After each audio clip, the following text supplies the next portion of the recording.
অসমৰ আঞ্চলিক ৰাজনৈতিক দল অসম গণ পৰিষদৰ আজি ৪১ সংখ্যক প্ৰতিষ্ঠা দিৱস। ১৯৮৫ চনৰ ১৪ অক্টোবৰত প্ৰতিষ্ঠা হৈছিল আঞ্চলিক ৰাজনৈতিক দল অসম গণ পৰিষদৰ। তাৰ পাছৰে পৰা বিভিন্ন উত্থান পতনৰ মাজেৰে দলটোৱে অতিক্ৰম কৰিলে ৪১টা বৰ্ষ। শেহতীয়াকৈ সমষ্টি পুনৰ নিৰ্ধাৰণৰ পাছত ধিং বিধানসভা সমষ্টিত শক্তিশালী ৰূপত দেখিবলৈ পোৱা গৈছে অসম গণ পৰিষদক। আজি ধিঙৰ অসম গণ পৰিষদৰ কাৰ্যালয়ত বিস্তৃত কাৰ্যসূচীৰে পালন কৰা হৈছে ৪১ সংখ্যক প্ৰতিষ্ঠা দিৱস। পতাকা উত্তোলন, শ্বহীদ তৰ্পণ, জুবিন গাৰ্গক শ্ৰদ্ধা জনোৱাৰ লগতে ধিং বিধানসভা সমষ্টিৰ অসম গণ পৰিষদৰ নেতা কৰ্মীসকলে ধিং FRUৰ উপস্থিত হৈ ৰোগীসকলৰ মাজত ফল মূল বিতৰণ কৰে। তাৰ পাছতেই দলৰ কাৰ্যালয়ত অনুষ্ঠিত কৰে দলীয় সভা। বহুকেইজন দলীয় নেতা উপস্থিত থকা সভাখনত সাংগঠনিক দিশৰ ওপৰত বিভিন্ন ধৰণে আলোচনা কৰা হয়।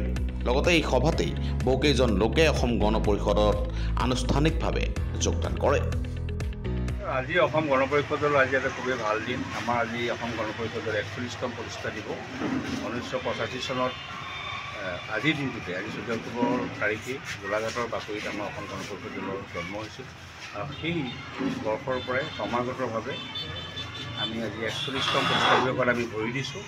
দলৰ কাৰণে আমি আজি খুবেই ভাল দিন। আমাৰ অসম গণ পৰিষদ দলৰ ধিং বিধানসভা সমষ্টিও আজি আমাৰ অসম গণ পৰিষদ বিধানসভা সমষ্টিৰ মুখ্য কাৰ্যালয়ত আমি কেইবাতৰপীয়া কাৰ্যসূচীৰে আজি আমাৰ এই প্ৰতিষ্ঠা দিৱসৰ আজি শুভ মুহূৰ্তবিলাক আমি অতিক্ৰম কৰিছোঁ আৰু এতিয়াও আমাৰ চলি আছে।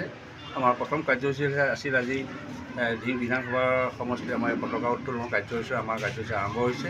আৰু পৰৱৰ্তী সময়ত আমাৰ শ্বহীদ তৰ্পণ আছিল। আমাৰ ধিং বিধানসভা সমষ্টিৰ প্ৰাক্তন বিধায়ক আৰু অসম গণ পৰিষদ দলৰ কেন্দ্ৰীয় কমিটিৰ কাৰ্যনিৰ্বাহক সন্মানীয় সদস্য মুবাৰক আলী পাঠান ডাঙৰীয়া তেখেতে শ্বহীদ তৰ্পণ কাৰ্যসূচীভাগ সম্পাদন কৰিলে। ইয়াৰ পিছতে আমাৰ আহিল আমাৰ হিয়াৰ আমঠু আমাৰ ৰহস্যজনক মৃত্যুৰ বলি হোৱা প্ৰয়াত জুবিন গাৰ্গ ডাঙৰীয়াৰ প্ৰতিচ্ছবিত আমি মাল্যাৰ্পণ আৰু বন্তি প্ৰদান কাৰ্যসূচীভাগ কৰিলোঁ। আৰু লগতে তেখেতৰ যি ৰহস্যজনক মৃত্যু, এই মৃত্যুত এই ৰহস্য উদঘাটনৰ কাৰণে ক্ষীপ্ৰ গতিত যাতে অনুসন্ধান কৰিবৰ বাবে মুখ্যমন্ত্ৰী ডাঙৰীয়ালে এখন স্মাৰকপত্ৰ প্ৰদানৰ ব্যৱস্থা কৰিছোঁ, এটা ন্যায় প্ৰদানৰ কাৰণে।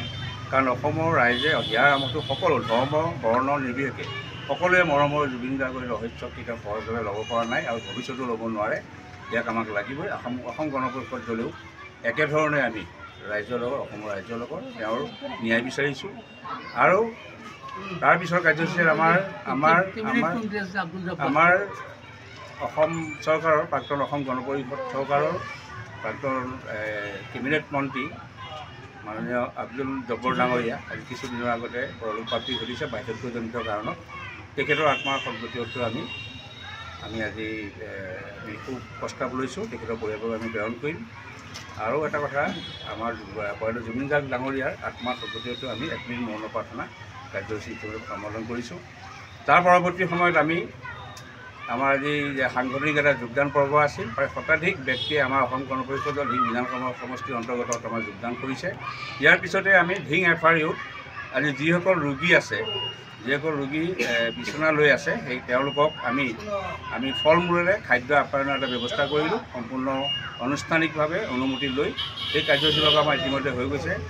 আৰু এতিয়া আমি পৰৱৰ্তী যিখিনি কাৰ্যসূচী আছে সেইখিনি আমি সম্পাদন কৰিম। আজি দিনটো আমি এই ধৰণে আজি আমাৰ ৪১তম অসম গণ পৰিষদ দলৰ প্ৰতিষ্ঠা দিৱসটি ধিং বিধানসভা সমষ্টিয়ে উদযাপন কৰিছোঁ।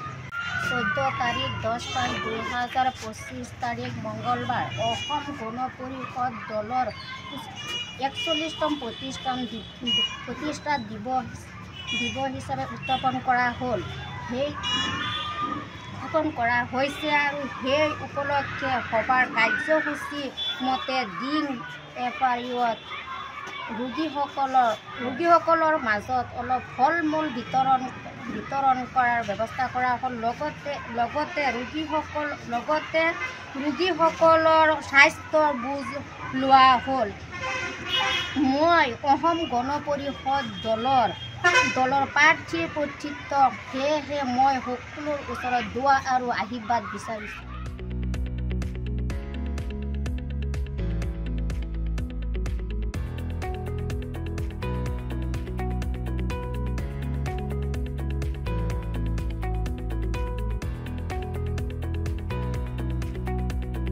Report, Dapan Times.